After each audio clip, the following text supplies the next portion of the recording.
Bom dia, pessoal do segundo ano. Esse é o nosso último roteiro desse terceiro bimestre. Roteiro 5. Vou estar explicando para vocês a primeira atividade. Os temas principais são segregação socioespacial. E na próxima semana a gente vai ver população economicamente ativa. Eu tenho dois textos. O primeiro ele vai falar das cidades contemporâneas, que são as cidades atuais, e vai dizer que elas são objetos de especulação. Eu vou estar explicando para vocês agora, mas aí vocês vão ter o texto para que vocês possam ler.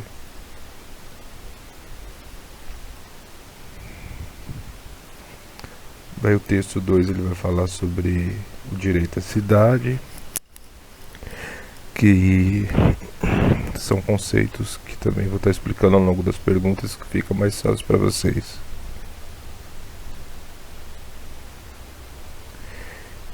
Esse roteiro, o seu roteiro final, a gente fez o apanhado de tudo aí, então ele está bem simples, está bem resumido. Ele tem esses dois textos e tem essas três perguntas.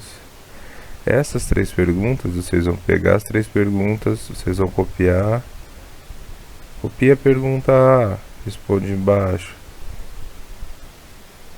Copia a pergunta B, responde embaixo.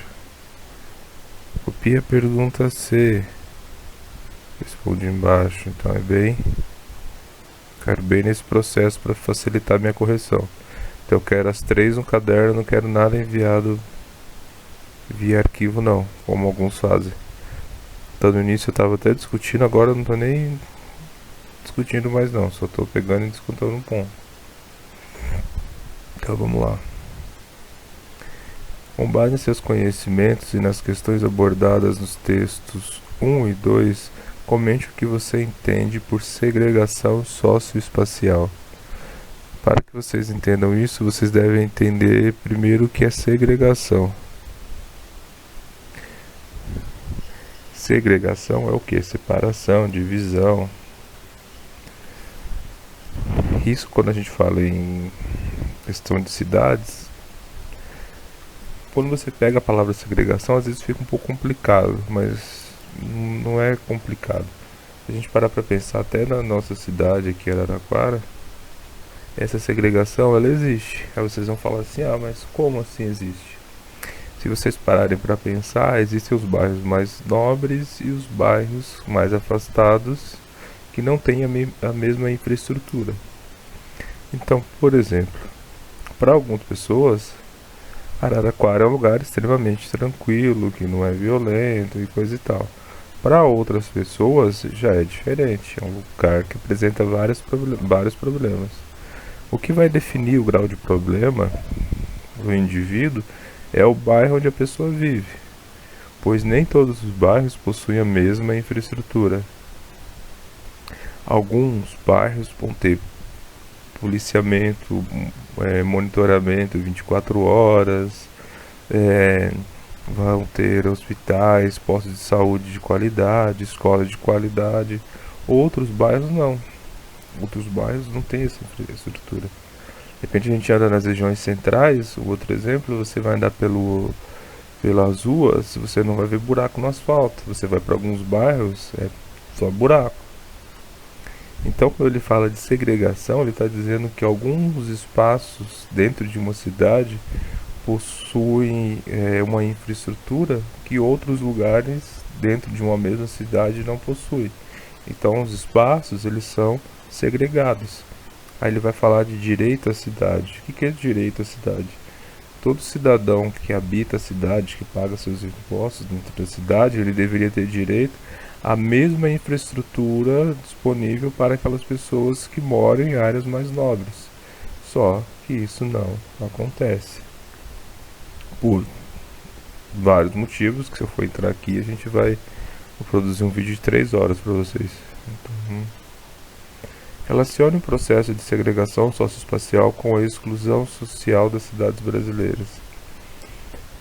Qual a relação que a gente pode fazer? Eu coloquei para vocês que os bairros não possuem a mesma infraestrutura.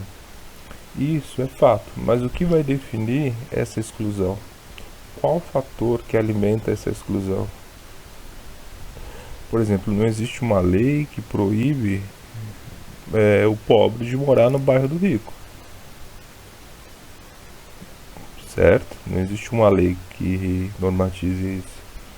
Porém, os espaços mais nobres da cidade, eles vão supervalorizando.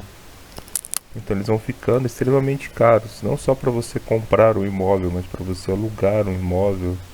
Muitas vezes o tipo de serviço oferecido, o serviço pago, ele é mais caro. Então, as pessoas vão sendo jogadas para as periferias, para as áreas periféricas.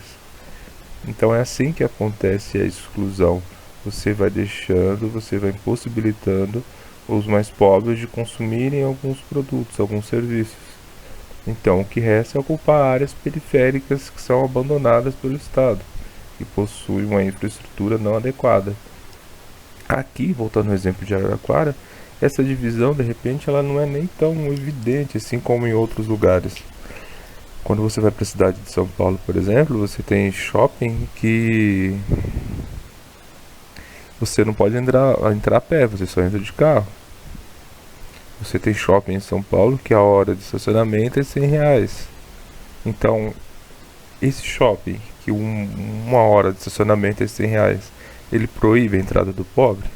Não, pois ele torna inviável.